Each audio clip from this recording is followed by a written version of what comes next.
Meninos e meninas, sejam bem-vindos, sejam bem-vindas. Meu nome é Lenina Mattioli, mas pode me chamar de Lelê, e esse é o Lelê Pod, conversas não aleatórias com gente inteligente. E hoje eu estou aqui com uma pessoa que entende tudo de vinhos. Érica Ettore, ela é sommelier e ela vai explicar tudo para quem, como eu, não entende nada sobre vinho. Ela vai fazer a gente entender como entrar nesse mundo dos vinhos, e ela trouxe um vinho maravilhoso que eu já provei aqui. Érica, muito obrigada por ter aceito o meu convite e seja bem-vinda. Obrigada por me convidar aqui para o seu podcast. É um prazer estar presente, ainda mais podendo provar um vinho junto, né? Discutindo questões de saúde junto e não só o vinho como ele. E me fale, assim, se apresente, assim, me conte, você é sommelier e advogada, o que veio primeiro? Eu comecei como advogada já faz bastante tempo, me formei, ingressei na profissão, trabalho ainda, inclusive ativamente na parte jurídica, mas a paixão me levou para um outro lado. E logo quando eu era jovem, eu era adolescente, eu já comecei a olhar para o vinho de uma maneira diferente. E enquanto as pessoas tomavam muito mais cerveja, bebiam muito mais outras bebidas, tinham outras diversões, eu já gostava só do vinho. E logo depois de formada, eu passei a tomar apenas vinho, não bebia outra coisa. Só que foi ela que começou a me chamar a atenção por que eu gostava tanto do vinho, o que ele tinha de diferenciação, e principalmente no aspecto da saúde. Quando eu fui estudar mais a fundo como a bebida influía no nosso organismo, eu parei de tomar durante um tempo, uma coisa que permanece até hoje, qualquer outro tipo de bebida, e vi que o vinho era a única que realmente a gente podia tomar de uma maneira que tivesse agregando saúde e não tirando a saúde.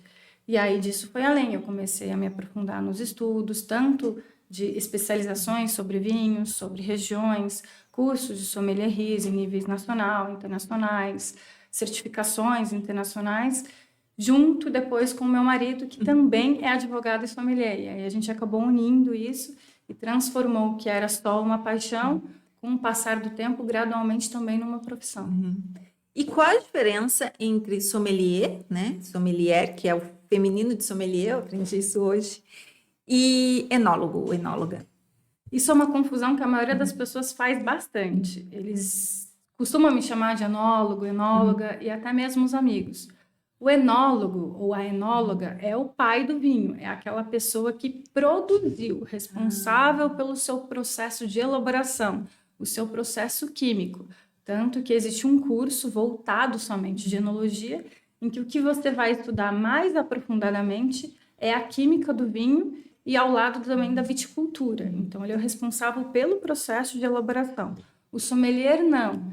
Ele entende do processo de elaboração, não da maneira como o enólogo, com uma química aprofundada, mas entende em termos de conceitos gerais, a viticultura e a enologia aplicada, mas ele é responsável pela guarda do vinho, pela carta dos vinhos, pela venda, pelo serviço, pela divulgação, pelo entendimento de vinhos do mundo, de todos os vinhos existentes, sub-regiões, regiões.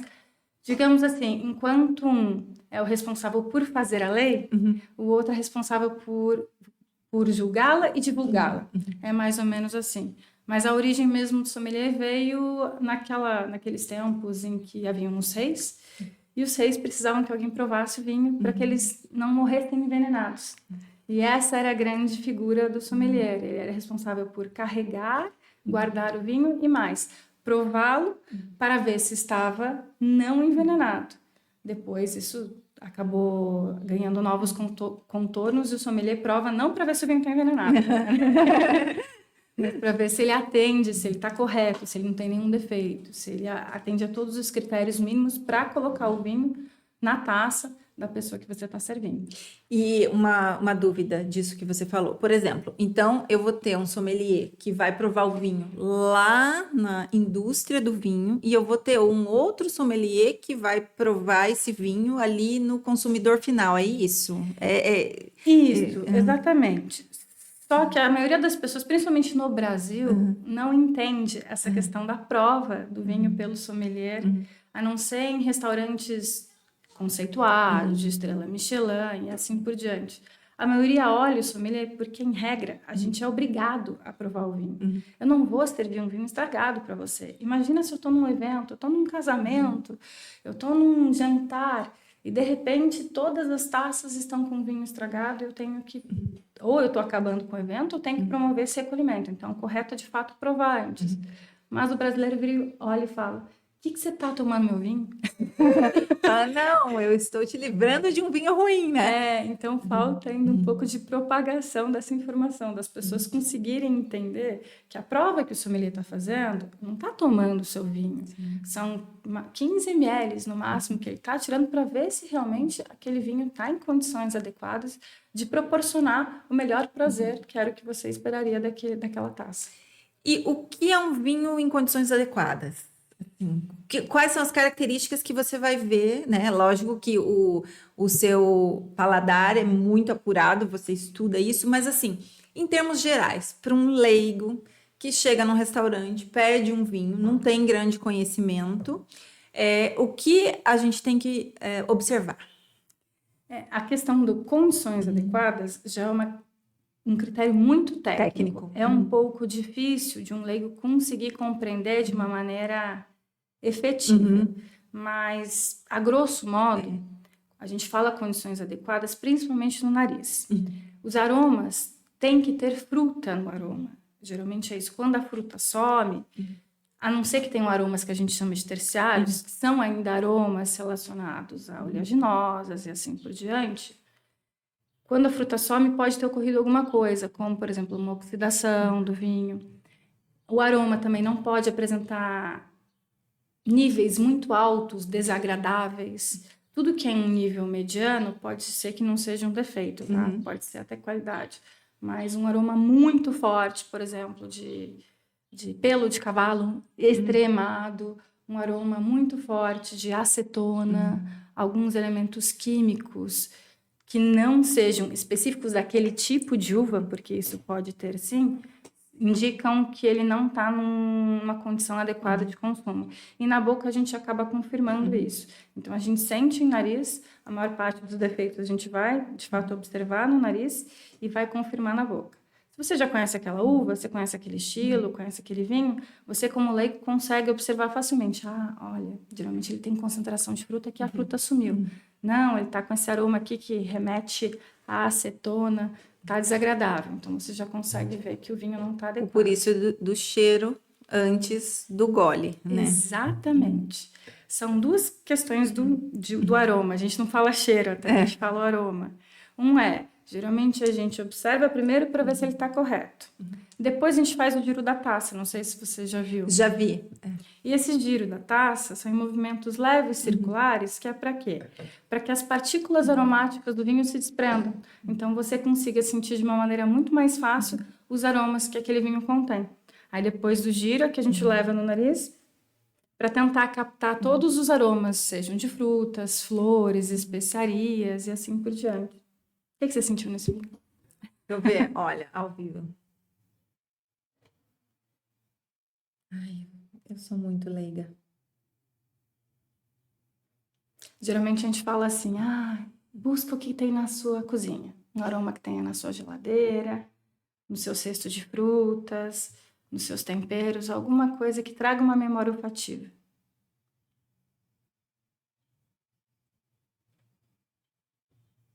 É que vou falar, mas provavelmente está errado. Nada tá errado. Nada está errado. Café. O cacau, o café, aquele pó de café abrindo, característico do carvalho. Então, eu tenho uma vivência boa com café, porque eu compro grãos, eu experimento os grãos, pode ser isso que me traz. Para mim, eu vou continuar para ver o que mais.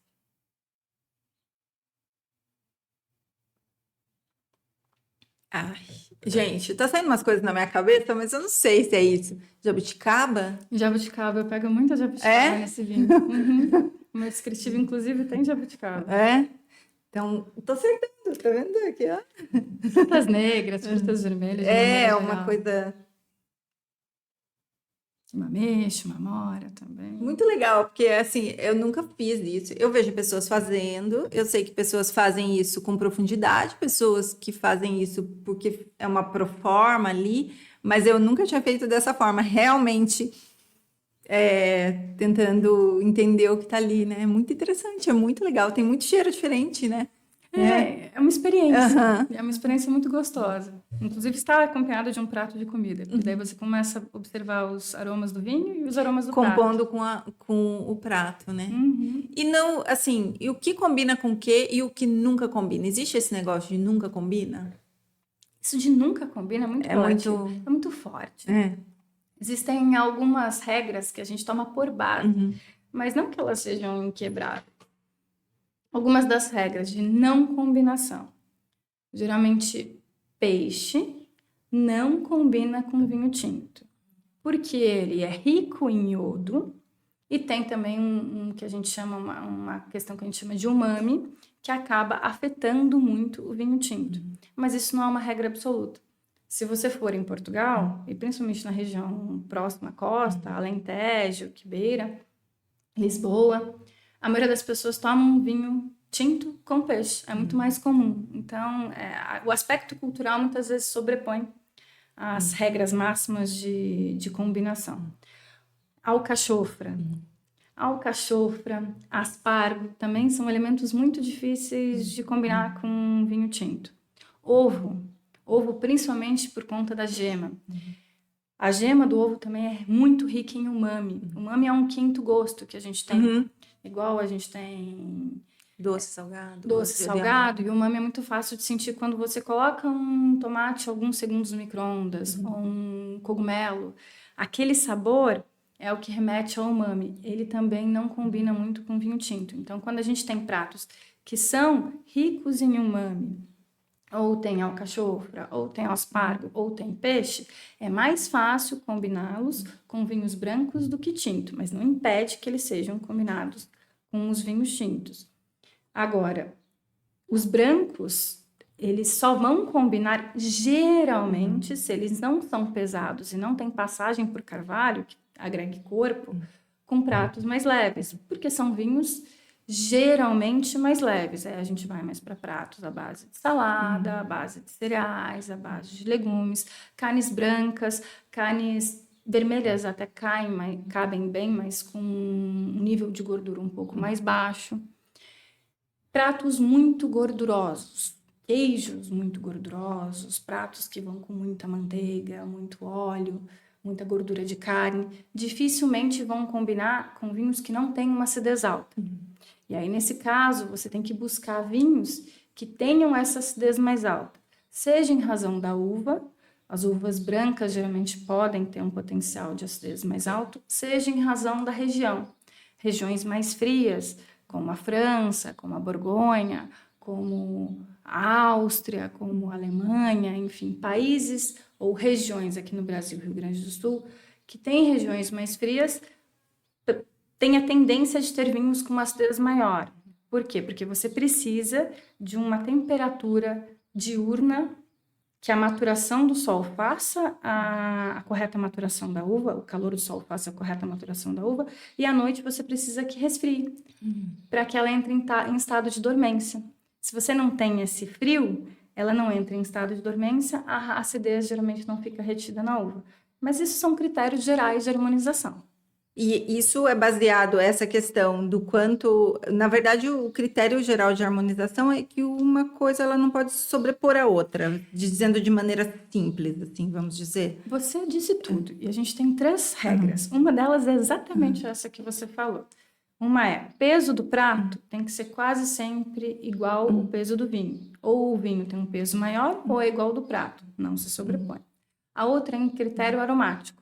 Os aromas do prato têm que ser sempre na mesma intensidade do vinho, ou o vinho tem que ter uma intensidade aromática pouco maior. Outro critério de não sobreposição. E em critério principalmente também de açúcar. Muita gente fala, mas o vinho seco vai combinar com uma sobremesa. Dificilmente. A gente pode até falar, mas na prática a realidade é que mostra exatamente o contrário. A gente precisa de um vinho que tenha um nível de açúcar maior sempre que o do prato, para que a gente consiga essa harmonização ideal. Equilibrar. A não ser que a gente faça o contraste. Aí, a harmonização por contraste vai numa outra jogada. Eu tenho um prato muito salgado, eu coloco um vinho muito doce. Eu tenho um prato um pouco mais leve, eu coloco um vinho com um aroma, uma intensidade um pouco maior, para fazer com que o prato abra, traga um terceiro sentimento, um terceiro aroma, um terceiro sabor, que não estavam junto naquela jogada. Então, Mas aí é uma coisa de especialista, né? Porque, assim, para quem não é especialista, o melhor é ir pela regra, né? é mais fácil harmonizar por contraste do que por similaridade. Acredite se quiser. É? Quando a gente faz a harmonização por similaridade, a gente tem que saber exatamente os aromas que contém o vinho, os aromas que contém o prato, os ingredientes do vinho, os ingredientes do prato. A intensidade tem que ser muito similar. Então, colocar duas coisas em linhas muito equânimes é muito mais difícil que eu simplesmente contrastá-la. Um vinho doce com um queijo muito salgado, um vinho mais intenso com um prato um pouco mais leve, acaba sendo mais fácil e às vezes mais prazerosa até mesmo a harmonização. Eu gosto muito da harmonização por contraste. E tem aquela que não tem nada a ver. Que é a harmonização regional. Sardinhas assadas com vinho verde. Qual que é o critério? Na região de vinhos verdes, em Portugal, é comum comer isso e é uma harmonização tradicional de lá. Então, a gente segue a regra. Segue regional. aceitando e tá tudo certo. Como toda regra tem sua exceção, segue a vida. E me fala uma coisa, para chegar nesse grau de diferenciação, né? Essa formação, são muitos anos provando muitos vinhos, né? Como é feita essa formação? Como a pessoa se transforma numa sommelier? É muita degustação, é muita observação, é se expor a todo momento, vamos dizer assim, aquele treinamento ali, porque é uma coisa subjetiva que você precisa, vamos dizer, despertar as papilas gustativas corretas ali no momento correto, a questão do cheiro, como é isso? A questão da formação, são várias formações diferentes, não é só uma. E a gente não pode achar que assim demora muito tempo. Não, é o prestar atenção. A maioria das pessoas que vão para um curso de vinho, elas têm o que a gente chama de litragem, que é uma bagagem de tomar muito vinho. Bebida, Isso ajuda. Ela não sabe que ela já prestou atenção em muitos critérios contidos naquela região, ou naquele vinho, ou naquela uva. Ninguém orientou a ela prestar atenção naquilo que ela já sabe. A partir do momento em que a gente presta atenção, fica muito mais fácil. Tanto que muita gente ingressa em cursos básicos de vinhos ou em cursos de formação de sommelier, que eu acabo dando, e eles falam, não, eu não entendo nada de vinho, para mim é muito difícil. Eu falo, você entende. É que você não parou para prestar atenção no quanto você entende. E depois, quando eles saem, eles observam que eles já sabiam e que eles foram muito aprimorados. Mas a formação, a gente tem vários graus. Tem desde aqueles cursos que são iniciação em vinho de 1 ou 2 dias, para ter só um apanhado geral. Tem o básico de vinhos, que a gente chama, que aí vai voltar um pouco mais para essa parte de harmonização, de degustação, entender um pouquinho. Depois tem a formação em sommelierie. A formação depende da escola e depende de quantas vezes por semana você faz. Ela vai de 4 a 5 meses a 1 ano e meio. É longa, dependendo da assim. É formação. longa que eu digo, é um curso extenso, não é um fim de semana, né? Não, porque você tem que estudar todas as principais regiões produtoras do mundo. Então, demanda bastante degustação. Todas as aulas têm degustação. E, além disso, de estudar as regiões, você tem que estudar a questão de guarda, questão de estoque, questão de mercado. A maioria das pessoas fala, a gente vai estudar vinho, vai ficar só bebendo e comendo, né? Não. É um estudo extremamente aprofundado. E depois da formação em sommelier, ou antes, tem também algumas certificações que várias escolas dão.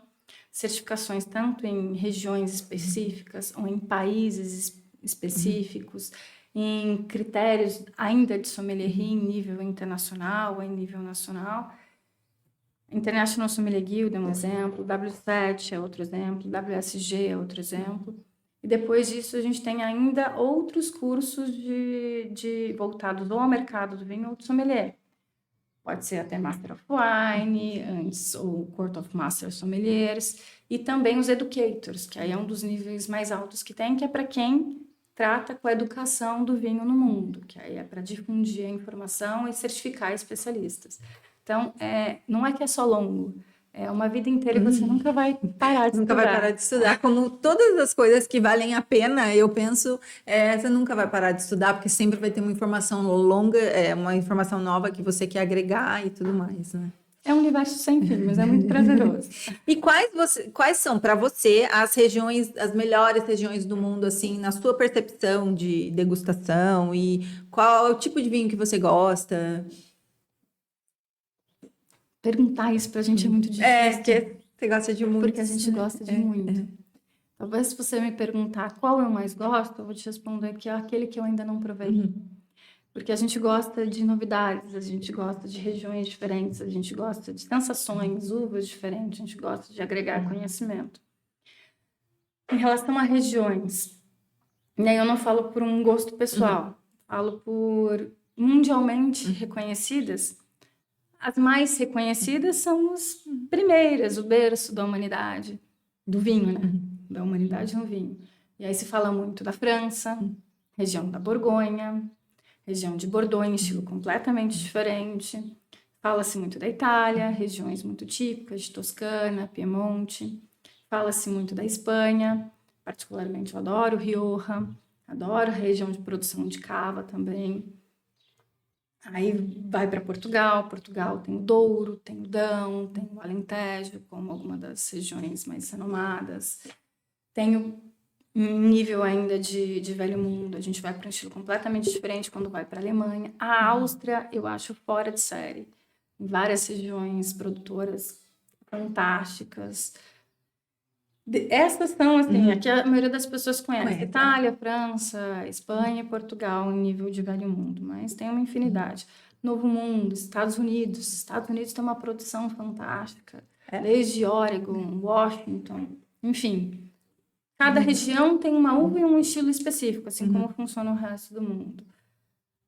Uruguai, aqui perto da gente também, tem vinhos muito diferenciados. E não só regiões, porque a gente tem desde a região de Montevidéu, ali, Punta del Leste, mas até mesmo algumas uvas despontando, que é diferente daquela Taná, que todo mundo conhece, mas algumas uvas como Albarinho, Marcelã, que são bem destacadas agora ali. Tem a Argentina e o Chile, que são as mais conhecidas geralmente pelo brasileiro. O próprio Brasil está com regiões completamente diferentes, de muita qualidade na produção. A gente pensa muito no Rio Grande do Sul, sim. Mas não é só o Rio Grande do Sul. Santa Catarina está produzindo vinhos de extrema qualidade, principalmente próxima à região da indicação de procedência de vinhos de altitude. Minas Gerais está produzindo vinho muito bom. São Paulo, sabia disso? São Paulo está produzindo alguns dos melhores vinhos do Brasil. A gente tem até produção de vinho com qualidade, principalmente espumante, falando ali para o norte do país. Então, é um universo, depende do seu estilo de vinho. Eu não tenho como falar que eu tenho um estilo específico preferido, porque eu gosto tanto de vinhos leves quanto vinhos potentes, vinhos alcoólicos, vinhos menos alcoólicos. Érica, o que você mais gosta? Aquilo que tem qualidade. E é o que tem qualidade, geralmente, é o que tem um olhar um pouco mais artesanal, um pouco uma produção menor envolvida. É isso que eu ia te perguntar, o que tem qualidade. E daí eu ia pedir para você explicar sobre esse vinho, que foi o vinho que você trouxe para a gente provar. E é muito legal tudo que você explicou sobre o vinho, como como a uva é cultivada e tudo mais, para a gente exemplificar para as pessoas, né? Quando a gente fala em qualidade, é só pensar numa questão de cadeia produtora. Até mesmo em qualquer campo, é muito difícil a gente alcançar uma máxima da máxima qualidade quando a gente tem um processo muito grande, ou uma densidade muito grande de plantio. Para a gente conseguir alcançar a qualidade, precisa estar com um olhar um pouco mais preciso, precisa ter um pouco mais de aspecto humano e artesania envolvida. Esse vinho que eu trouxe, ele é um vinho natural, ou que a gente chama de menor intervenção, que são vinhos que têm no seu critério de plantio já um cuidado maior, ou seja, a plantação costuma ser orgânica, não precisa ser certificada como orgânica, mas ela é orgânica. Não tem adição de pesticidas, nem de agrotóxicos, nem de fertilizantes químicos no plantio. Depois, no seu processo de vinificação, durante a elaboração pelo enólogo, não tem adição de corretivos químicos, não, é o que a gente chama, não adiciona maquiagem. Deixa o vinho ser como ele é. E os níveis de sulfito de SO2, porque sulfito todo vinho produz, naturalmente até, são baixos. A colheita no campo também é manual, impedindo que qualquer tipo de uva que não esteja na maturação adequada, ou que engastos, eventualmente, ou outras sujidades vão junto para o vinho. A qualidade do vinho está muito ligada ao seu processo de produção. Então, quanto mais cautela e critério você tiver dentro do processo de produção, mais dificuldade você vai ter na produção e mais qualidade, se você conseguir que a produção siga, você vai ter no final da garrafa. A maior parte dos grandes vinhos do mundo, o mais alto nível de cada produtor, geralmente assim, a colheita manual, o carvalho, o uso do carvalho, os carvalhos são mais selecionados, o tempo de utilização do carvalho. Durante o seu processo de vinificação, não tem tanta adição de químicos. Quando se adiciona, são correções muito pequenas envolvidas para deixar expressar o que a gente chama de terroir mesmo. É, isso que eu ia te perguntar. Porque daí cada uma das, vamos dizer, das situações que acontecem naquela plantação de uva vão interferir diretamente no vinho que você vai produzir naquela colheita, é isso? Vinhos são uva sã. Não tem como produzir vinho bom com uva ruim. Isso é um critério. Então, se uma colheita não foi boa, se uma colheita não deu certo, se a uva não está boa, dificilmente você vai conseguir atingir alguma qualidade no vinho. A não ser por intermédio de uma padronização, uma correção extremada, para tentar deixar ele ali. Mas não é só durante o plantio, né? É durante todo o trabalho que os nossos grandes enólogos têm, que estudam para isso, que estão à frente, fazem na elaboração e o pós. A forma de conservação do vinho. Não adianta nada a gente ter uma uva sã, um processo de elaboração com máxima qualidade e depois deixar o vinho torrando no sol ou no calor. Ele vai cozinhar, ele vai estragar, ou deixar ele num local completamente seco, sem alguma umidade, a rolha vai rachar, o vinho vai ser contaminado ou vai oxidar. Então, o critério de conservação também do vinho é toda uma cadeia. Você tem que ter cuidado no plantio, cuidado na produção, cuidado na estocagem pelo produtor, cuidado no transporte e cuidado depois no armazenamento até chegar na mesa de quem vai beber, do consumidor final.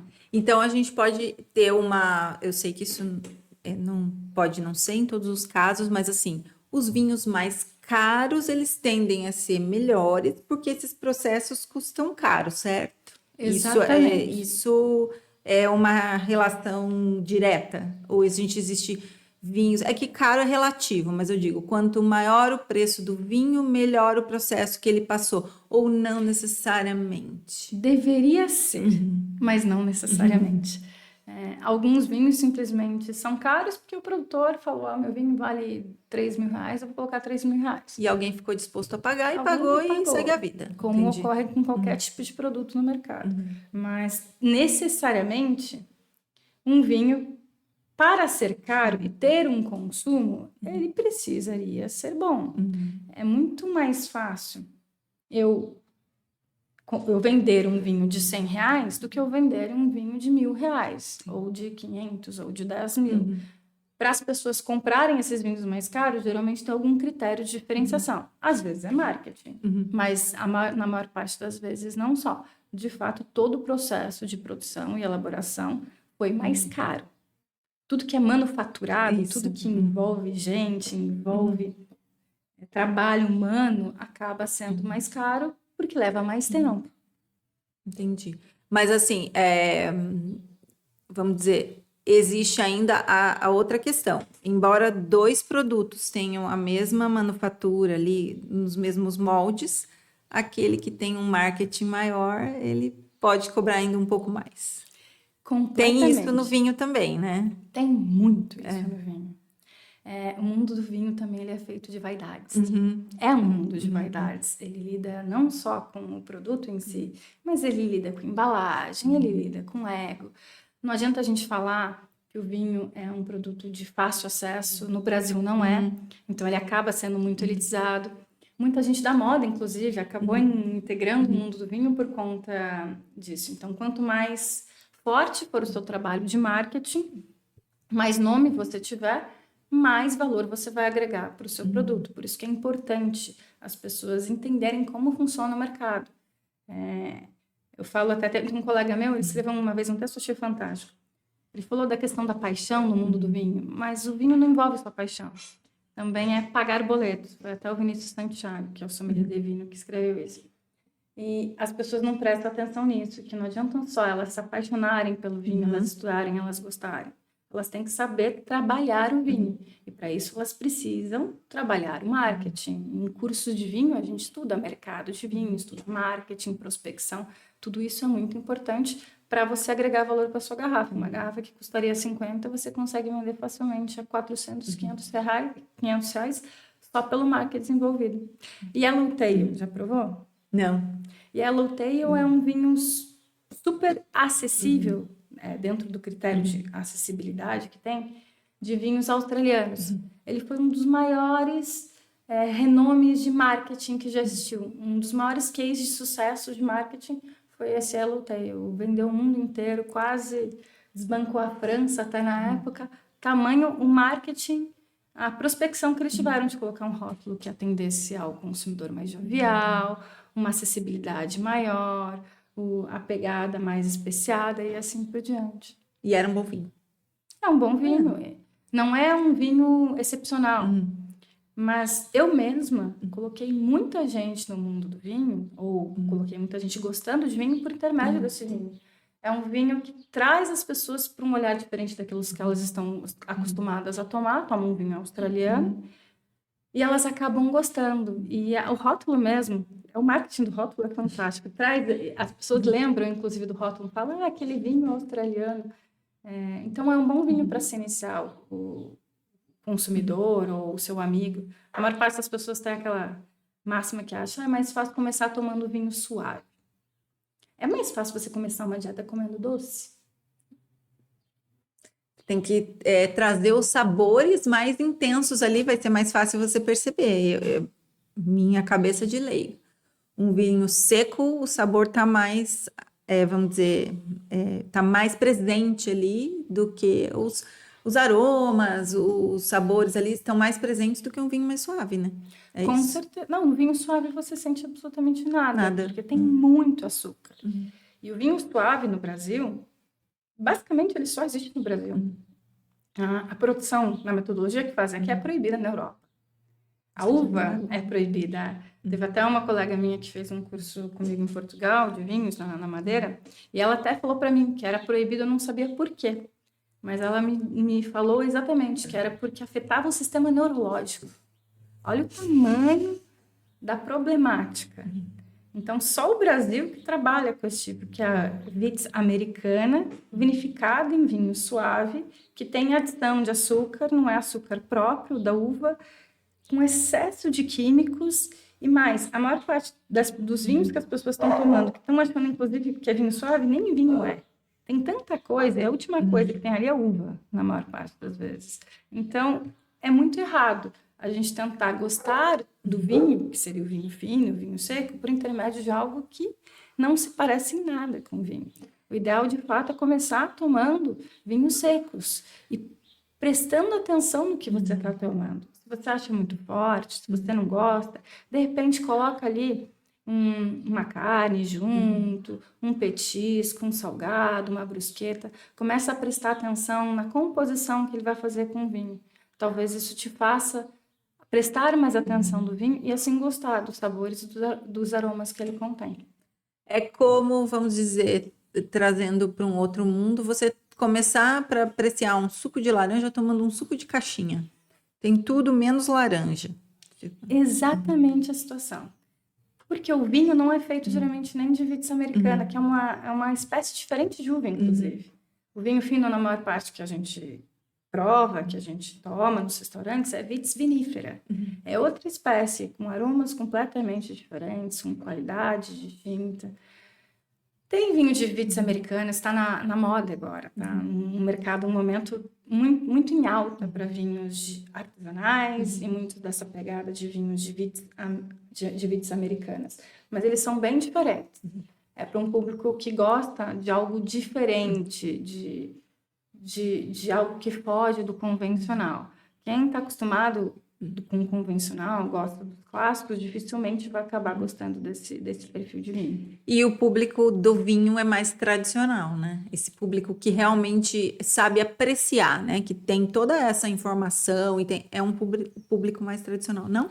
Não, a maior parte das pessoas olha e fala assim, nossa, o vinho é um monte de narizinho empinado. Não digo nem isso, não. Digo assim, um pessoal que prefere esses vinhos mais tradicionais, esse pessoal que está há mais tempo apreciando o vinho. Esse pessoal que está num nível muito alto, Isso, muito alto, de vinho, eles costumam gostar mais dos clássicos mesmo, mas não necessariamente. Algumas das cartas mais premiadas que a gente está tendo e reconhecidas vêm de sommeliers que estão trabalhando, inclusive, com uma linha de vinificação trabalhando vinhos de menor intervenção, uma pegada mais artesanal. Então, a gente tem tudo no mundo do vinho. A gente tem direita, a gente tem esquerda, a gente tem vinhos convencionais, vinhos naturais. A gente tem absolutamente, até mesmo, vinhos convencionais com pegadas naturais, vinhos naturais com pegadas convencionais, pessoas mais tradicionais, pessoas mais modernas. É absolutamente muito variado. Tipo, democrático, vamos dizer. Você entra no mundo e você vai, no mundo do vinho, e você vai procurando meio que a sua tribo ali, com o tipo de vinho que você mais se identifica, isso. Mas o mundo do vinho é muito pequeno. Então, provavelmente, a sua tribo vai estar inclusa em outra. E deixa eu te perguntar uma outra coisa com essa questão do terroir, né? Eu acho bonito esse nome, terroir. Que é a influência de absolutamente tudo ali que envolve plantio, coleta e armazenamento e tudo mais. Mas assim, por exemplo, tem uma região, pergunta bem leiga, tem uma região que produz uma certa uva, aí tem os tempos certos das colheitas, e aí essa colheita, por exemplo, fez uma colheita, essa colheita ela vai dar um vinho que é aquele que eles colocam, 1935. É a colheita que deu aquele vinho 1935 com aquela uva, com aquela marca, enfim, com aquela produção. Em 1936 teremos uma outra colheita, que vai ter mais ou menos a mesma base dessa de 1935, mas ela vai ser diferente por outras características. Choveu mais, teve mais sol, mas o fundo, não sei se é fundo que eu diria, mas a base é a mesma. É isso. O que eu falei tem não, lógica. Tudo a ver que você falou. Só é importante fazer uma distinção de safra. Isso, é isso. A safra influi diretamente na qualidade do vinho. O terroir é o mesmo. Se você está produzindo no mesmo lugar, na mesma parcela de terra, do mesmo jeito, com as mesmas técnicas de viticultura, ou seja, de plantio, de colheita, com mesmas técnicas de vinicultura, de vinificação, os mesmos processos de elaboração, mesmo tempo de guarda, a safra vai influir, embora seja do mesmo terroir. Por quê? Se choveu muito, você vai ter uma uva mais diluída. Se fez muito calor, a uva vai estar com uma maturação maior e talvez com uma acidez menor. Se choveu na época de colheita, o vinho talvez fique um pouco mais aguado. Se choveu e teve alguma contaminação por fungo, o vinho vai ser afetado. Então, a safra altera completamente a sua percepção sobre o vinho do mesmo produtor. Entendi. Mas isso só é levado em consideração em regiões em que tem muitas diferenças de ano em ano ou que, por alguma questão pontual ou muito específica, foi afetada na época da colheita ou durante o seu plantio. Bordeaux é um exemplo muito clássico. Bordeaux, lá na França, a gente não consegue comprar um vinho sem prestar atenção na safra, porque a safra faz a distinção principal. Já em outras regiões que começam a ter O Brasil, geralmente, acontecem as mesmas coisas, a não ser que tenha um evento muito atípico, como um congelamento da uva, fez muito frio, ou fez muito calor, as safras serão similares, não iguais, mas similares. Já o terroir é a variabilidade em que a gente tem do vinho ou da safra, em função do solo específico daquela região, da hidrografia daquela região, do clima, a climatologia, das técnicas de viticultura, de colheita, da elaboração, que fazem com que um vinho feito numa parcela ou numa região específica seja completamente diferente do outro. Entendi. São, a grosso modo, todas as questões envolvendo clima e solo que fazem com que aquela parcela ou região específica seja completamente diferente de outra. Algumas regiões, inclusive, nem classificam a uva. Elas fazem a classificação, de fato, do seu terroir. Borgonha é assim. A gente não tem no nome do rótulo o nome da uva, mas leva o nome da região, porque mais importante para eles são as questões do terroir, que só eles têm. E aí, nisso, a gente tem especialistas que pegam o vinho e falam safra tal, não sei o que. É isso? Existe isso? Porque isso a gente vê no filme, né? Não, na verdade, as nossas provas são assim. É? Mas... Calma. Gente! Gente, que tudo. São graus. Não acho que é assim. A gente vai... A gente tem, assim, por exemplo, um leigo conversando com alguém que entende um assunto, a gente está olhando a pessoa, assim, sabe? Aquele mundo mágico do vinho, sabe? É isso que eu tô, né? Daí falar, essa é safra 1935, este vinho, não sei. É isso. Não é bem isso. A gente não fica fazendo isso o tempo todo. Isso são mais para provas específicas, mas sim, tem isso sim. Isso só em cursos com, digamos assim, muito mais avançados ou certificações muito mais avançadas que você vai começar a ter essas definições. Por exemplo, que eu estou fazendo, que é o diploma da International Sommelier Guild. Nele, na prova de degustação, são 24 bebidas. Não são só vinhos. Me conta como é. Você chega e vai colocar tudo na sua frente, assim, em copos iguais. Isso, a prova de degustação, né? Porque são várias provas teóricas, enfim. Mas as de degustação apresentam 24 taças com 24 bebidas. E você vê as colorações ou nem isso você vê? Você vê as colorações, sim. E aí você tem que definir especificamente qual é a região, Primeiro, você tem que fazer toda a classificação técnica, acidez, álcool, açúcar, intensidade. Isso você dá pontos? É ponto? Não, você classifica mesmo. Baixa, média menos, enfim.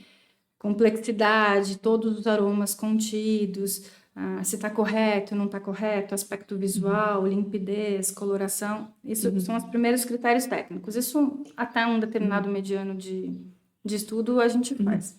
E aí, depois, além disso, você vai ter que classificar a região o país do vinho, a região do vinho, a sub-região do vinho, qual é a uva do vinho, qual é a safra do vinho, qual é o produtor do vinho.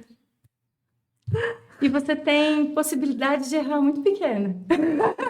Você tem 24 e você pode errar 2. Mas, posso ser honesta? A litragem influi demais. E quando você está acostumado a tomar um vinho, você já tomou aquele vinho daquele produtor, aquela safra específica, quando você toma ele mais de uma vez, às vezes 2, 3, naturalmente você já vai saber que é aquele vinho. É muito pouco provável que você... Vou fazer uma analogia, por exemplo, quando eu comecei a atender, por exemplo, eu atendia, o paciente sentava na minha frente, contava toda a história, eu ia juntando uma peça e outra peça.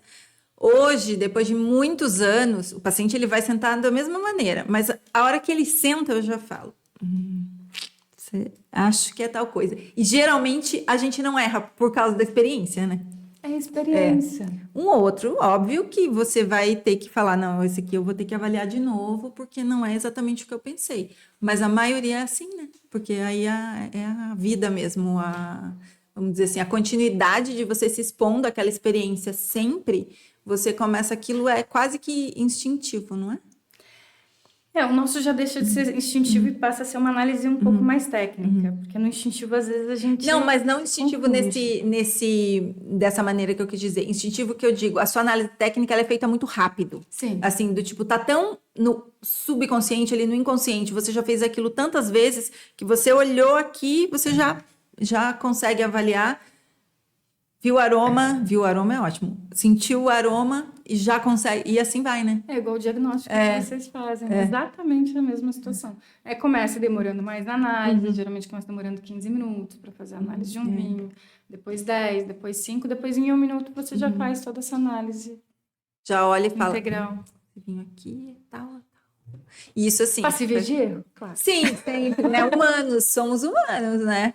Mas é muito legal. Nossa, é um mundo que, assim, eu, como sou leiga, não imaginava a complexidade. Nem... Você se diz leiga, mas você não é. Você não parou para prestar atenção quanto você está conversando comigo, assim, com propriedade, sobretudo. As pessoas acham que elas não entendem nada de vinho, mas é uma coisa que faz parte da sua refeição, geralmente às vezes faz parte dos seus jantares, das festas que você vai. Das festas, pelo menos sim. Talvez você não compreenda a parte técnica, mas você não é leiga. Você entende os vinhos que você prova, você sabe de onde eles são, você sabe em que uva que é feita, sabe os sabores que muitas vezes você sente. É só ter um olhar um pouco mais, digamos assim, cauteloso sobre tudo isso que você está sentindo. Talvez não, certamente é você parar e analisar, né? Porque em 2 minutos ali já senti um aroma e talvez continuando isso, né? A gente consiga melhorar as percepções, né? É divertido no mínimo. Vai ficando cada vez mais divertido conforme você vai provando. Tem a parte que a gente vê da teoria, que aí é pesada, mas a parte de degustação é fantástica. É melhor, né? É totalmente... E assim, quais você acha? Porque assim, tem muita gente que se diz entendida de vinho e não entende, né? Quais são os principais erros ali? Porque uma coisa é a pessoa falar, olha, não entendo, eu chego no restaurante, ele coloca o vinho, tá, eu vou sentir o aroma ali e vou ver se esse vinho tá estragado ou não. É o máximo que a gente faz ali, né? Mas tem gente que acha que é entendida e não é, né? Quais são esses principais erros, assim, que alguém que não entende de vinho comete, querendo entender, vamos dizer assim? Nossa, eu escuto muito falar que Pinot Noir não é uma boa uva. Eu vejo muito com esses preconceitos demasiados. Porque é uma uva mais leve. Na verdade, a gente tem alguns dos melhores vinhos do mundo que são feitos com Pinot Noir. A pessoa que não conhece. Ela não pode, por ela não ter provado grandes vinhos, achar que é uma máxima. Um vinho de tal lugar não é bom. Um vinho com tal uva não é bom. Esse é o primeiro, a prepotência, a arrogância das pessoas. Quanto mais a gente conhece sobre o assunto, mais a gente vê que é uma escalada sem fim, que a gente está num buraco e olha para cima e fala, nossa, tem muito conhecimento. Quando a pessoa está num conhecimento muito raso, ela acha que ela está no topo. Então, esse é o principal erro. A arrogância. Segundo, tratar mal as pessoas que estão fazendo o serviço, seja de vinho, seja de comida para você. Essas pessoas que acham que são muito entendidas, elas começam a querer se sobrepor à pessoa que estudou ou está ali para isso, para auxiliá-la, e começa a tratá-la de uma maneira uma maneira mal educada, muitas vezes. Taça. A maior parte das pessoas não presta atenção na taça em que está tomando vinho ou que está servindo vinho. Se você não tomar numa taça que seja no mínimo correta, muitas vezes você pode estar tomando o melhor vinho do mundo. Você não vai sentir todas as características que teria. Então, a taça também é muito importante. Tamanho da taça. Para não ter uma taça média, uma taça ISO de cristal com bojo. Com bojo, pelo amor de Deus. As pessoas colocam aquelas taças curvadas fora, ou colocam aquelas taças extremamente estilizadas, coloridas, taça azul, taça preta, taça dourada. Precisa de uma taça transparente para ver a cor do vinho. E ela tem que ter bojo, tem que ser fechada para que você consiga sentir os aromas. Aquelas taças flutes que as pessoas têm muita mania de querer brindar, para evento festivo, ok, mas você vai colocar um champanhe Grand Cru, você precisa de bojo, da mesma forma, precisa sentir. O critério de rolha, a maioria das pessoas pega. Rolha, me fala da rolha. Tem até uma pessoa que eu comentei com ela aqui, eu falei assim, eu vou entrevistar uma pessoa que entende de vinho. Ela falou assim, pergunta da rolha. Daí eu vou te perguntar, como é essa questão da rolha?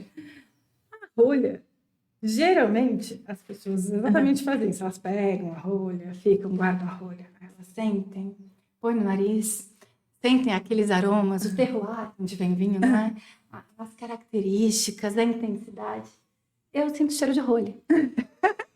A realidade é essa. A rolha de nada serve, só para vedar o vinho, única e exclusivamente como vedante do vinho. O que a gente olha na rolha é se teve alguma contaminação. Se ela rachou, se tem algum fungo, se tem alguma contaminação desenvolvida que eventualmente a gente possa sentir no ter, cheiro, TCA, que é o que a gente chama de buchonê, mas isso tu vai sentir na taça também. Só, ela é lixo. Então não precisa cheirar a rolha. Não. Se você vai cheirar o vinho, não cheira a rolha. Não. E a questão de rolha também, a gente só por educação se coloca num pratinho para a pessoa levar embora ou deixar guardado para depois arrolhar o vinho. Porque, na verdade, o correto é depois de você abrir o vinho, terminou o serviço, jogar a rolha fora. Ela é lixo, ela não influi em absolutamente nada. Tem gente que acha que pela rolha vai saber até quem é o produtor e a safra, mas ela não me diz nada sobre o vinho. O que vai dizer é o próprio produto. Isso é muito revelador. Eu já vou saber quem entende ou não de vinho de cara já. E a quantidade de vinho na taça. Isso é uma coisa, meu Deus, que é muito difícil. Porque a maioria dos lugares que não tem treinamento ou não tem um sommelier, acaba fazendo errado e isso atrapalha demais. Ou as pessoas que acham que sabem muito de vinho. O serviço do vinho, tinto ou branco, exceto espumante, geralmente a gente serve a taça na linha em que vai terminar a curvatura do bojo. Vai começar aqui, tá vendo? Eu terminei essa curva, eu vou iniciar o final do meu bojo. Essa é a linha máxima que eu posso colocar de vinho. Não posso passar, não é meia taça, não é taça cheia. A gente coloca aqui. Por quê? Primeiro que o vinho vai esquentar. E vinho quente não é bom. Vinho, se ele estiver muito quente, você vai sentir muito aroma alcoólico e não vai sentir as características ideais dele, os aromas que realmente ele iria ter. Segundo, que você não consegue nem fazer o giro para conseguir sentir o aroma. Ele tampa o espaço que você teria aqui do bojo para sentir essas características. Então, esse é um outro erro muito crasso. E o terceiro ou quarto, já não sei mais nem qual. Não, eu estou adorando, porque eu já vou bater o olho e falar... É na hora de estar fazendo o serviço, geralmente a taça está quietinha, né? Deixa a taça quietinha. Não é igual cerveja. Você não precisa virar para a pessoa. Ou colocar no ar, para que a pessoa venha. Gente, o sommelier não é malabarista, ele não é palhaço circo. É difícil para a gente conseguir fazer o serviço se a taça não está parada. Então, esse é um outro erro. As pessoas que acham que entendem muito começam a fazer o serviço no ar, fazer um show, muitas vezes, malabarismo e até mesmo a sabragem. Já ouviu falar da sabragem? Nunca viu? Sabragem é aquela técnica em que você tem como se fosse uma espada, que é o sabre, hoje em dia usam faca. Sim, já vi. E usam tudo quanto é mecanismo parecido para sacar a rolha do vinho. Na verdade, tirando a parte superior. Eles cortam o vidro, né? Isso não é técnica que o sommelier faz. Não é show. A gente tem que ser discreto. Imagina você tá no meio de um jantar, estão te pedindo em casamento, de repente seja um sommelier fazendo um show. Não. Os leigos acabam fazendo muito isso de uma maneira divertida, ok? Acho válido, acho que é legal confraternizar e fazer aspectos de vinho, mas o sommelier não pode fazer sabragem.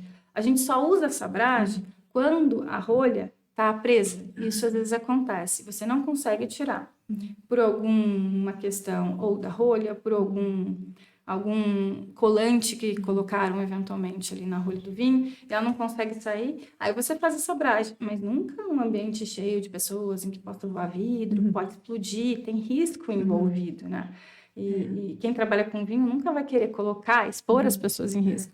Então, esse é um outro erro que fazem muitos shows com os vinhos, sabragem, com os vinhos, tudo. Quando, na verdade, quando for fazer isso, tem que ser um ambiente bem discreto, bem quietinho, sem que ninguém me perceba. É como champanhe, né?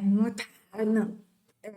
Uma rodadinha, isso, não é? A abertura perfeita do espumante é quando você escuta nada além. É como se fosse um gazinho. Explodir, fazem isso mais por festa. Explodiu. Não, mas às vezes a pessoa faz... Não é nem... Não tá errado, né? Tá errado. A abertura ideal do espumante, ela faz aquele barulhinho de gás saindo. Nada além disso. Não faz pop, não faz plaque, não faz nada. Não é campeonato, é prova de pódio de Fórmula 1, né? Dói até troféu. O espumante, não. E o espumante, voltando, já que você fez esse gancho, o serviço já é diferente. A gente não coloca tão pouco quanto tinto, mas também não é para encher até em cima, igual todo mundo faz. Até porque o espumante é o que tem que estar mais gelado.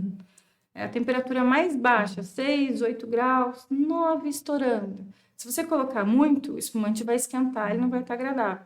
Geralmente a gente coloca 40%, 50% da taça. 2/3 é o limite do limite. Nunca encher, mas 40%, 50% é uma medida ideal da taça para espumante, que a gente bebe mais rápido, né? E tem as temperaturas, né? Que a gente nem falou disso, assim, temperaturas ideais para os vinhos, né? E tudo. E como é isso? Qual é a temperatura ideal? Depende do vinho. No mundo do vinho, tudo depende. Tudo depende. Na vida, tudo depende, né? Tudo. E depende do estilo, depende do corpo. São muitas temperaturas variáveis conforme até mesmo critérios do próprio estilo de vinho. Um colheita tem uma temperatura diferente de um não colheita. Mas falando a grosso modo, para todo mundo entender... É, um geralzão para leigos. Em geral, espumante a gente vai ali de 6 a 8 graus, podendo chegar no máximo 9. Os brancos um pouquinho, brancos de corpo um pouco mais leve. A gente vai ali nos 10 graus, 11 graus. 12, estourando 12 já, acho que ele está no ápice. Quando vai para um branco um pouco mais encorpado, geralmente os americanos que têm passagem de carvalho, você pode subir um pouquinho dessa temperatura, e além dos 12, mas nunca acima de 14. Os tintos, geralmente, os mais leves vão estar uma temperatura mais baixa, ali de 16 graus, beirando no máximo os 15. Um pouco mais encorpado, 18. Então, a grosso modo, espumante, 6 a 8. Brancos, eu faço ali dos 9 até uns 12, 13, dependendo. Os tintos, de 16 a 18, eu não erro. Aqueles de sobremesa, aí eu preciso deixar um pouquinho mais gelado. Aí eu coloco uma temperatura semelhante quase à dos espumantes. Essa é uma maneira fácil de lembrar, não esquecer. Vinho tinto, quero gelar? Não tem uma adega climatizada? Põe um pouquinho na geladeira, tira da geladeira, você já vai ver mais ou menos a temperatura. Espumante, preciso gelar rápido. Vai pôr no freezer? Põe um pouquinho e rapidamente tira, termina de gelar na geladeira. E o branco, aí você deixa um pouco, pode deixar sair direto, geralmente, da geladeira e já fazer o serviço. Mas o ideal mesmo é colocar num balde com geleagem. Aí você consegue levar a temperatura do vinho ou baixar a temperatura do vinho com um gelo, de uma maneira que você tem um controle maior e mantém ele gelado durante o serviço, né? Porque não adianta nada, a gente tirou da geladeira, estava na temperatura ideal, a gente está conversando, o vinho está esquentando. E uma outra coisa, assim, todo vinho pode ser guardado, porque tem aquela lenda para leigos também. O vinho armazenado durante 30 anos, não funciona assim, não é todo vinho que simplesmente você pode guardar, tem aquela questão da rolha deitado para a rolha não ressecar. Como é isso? Como armazenar um vinho e qual pode ser armazenado? Tem tudo isso. Na verdade, não é só o poder armazenar, mas também armazenar da maneira correta. Não adianta nada eu armazenar e não ser da maneira correta que eu vou acabar estragando. Para saber se um vinho tem capacidade de envelhecimento, você precisa conhecê-lo. Conhecê-lo como? Conhecer a sua estrutura. Para ele ter capacidade de guarda ou de envelhecimento em garrafa, que é o que a gente fala, ele precisa geralmente ter um ou todos desses critérios que eu vou te falar. Uma concentração de fruta. Então, eu preciso que o aroma do vinho tenha grande concentração de fruta e na boca também. Porque com o passar do tempo, essa fruta, que é um aroma primário, vai se convertendo num aroma secundário ou terciário. E os aromas terciários, que é a conversão do primário, geralmente em garrafa, vira terciário, demonstram que ele está evoluindo. Quando eu só tenho terciário, não tem concentração de fruta, significa que ele não tem mais possibilidade, geralmente, de evoluir. Geralmente. Teor alcoólico mais alto. Os vinhos com maior teor alcoólico costumam geralmente ser guardados por mais tempo, porque o álcool é um conservante natural do vinho. Era assim que faziam antigamente, inclusive. As grandes embarcações faziam como? Eu preciso tomar vinho aqui no navio, taca aguardente vínica no vinho para elevar o álcool e assim a gente conserva durante a viagem. Então, o teor alcoólico maior também contribui para a capacidade, principalmente, de envelhecimento. E açúcar. Um teor de açúcar mais alto também contribui para que o vinho tenha uma longevidade. Eu posso ter um desses critérios ou alguns, ou todos desses critérios reunidos para ter uma longevidade maior. Os vinhos, geralmente, de consumo rotativo, esses que a gente vê na maior parte do supermercado, eles não são de guarda. A minoria, inclusive, dos vinhos que vão para o supermercado são de guarda. Aí eles já são vinhos de rotação, para consumir de uma maneira mais rápida. Esse mais rápido é quanto tempo? 6 meses? 1 ano? Não, no mínimo 1 ano. Geralmente, a gente sempre fala assim, esse mais rápido, geralmente 1 a 5 anos. Tá. São vinhos jovens ainda.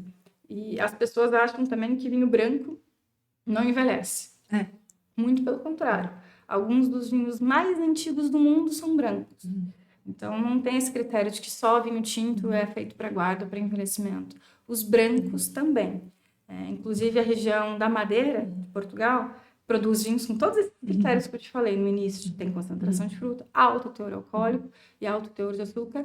Tem vinhos que atravessam séculos e só melhoram a partir de uvas brancas. E tem vinho lá guardado há muitos séculos e as pessoas degustam. Isso custa uma fortuna. Custa uma fortuna. Eu imagino. A questão da guarda do vinho influi muito no seu preço.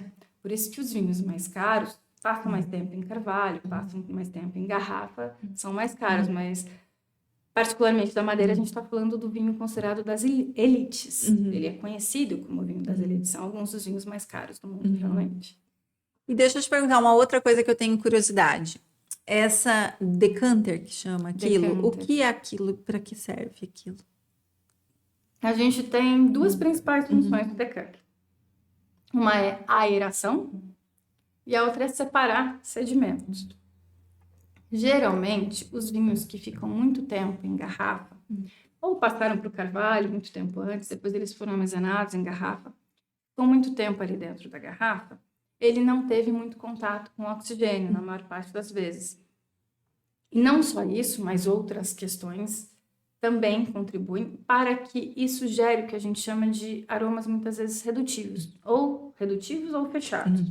No caso do fechado o vinho não apresenta aroma. A hora que você abre, ele está sem nenhum aroma, completamente fechado. Por quê? Porque as partículas aromáticas do vinho não entraram em contato com o oxigênio, não se desprenderam, você não sentiu.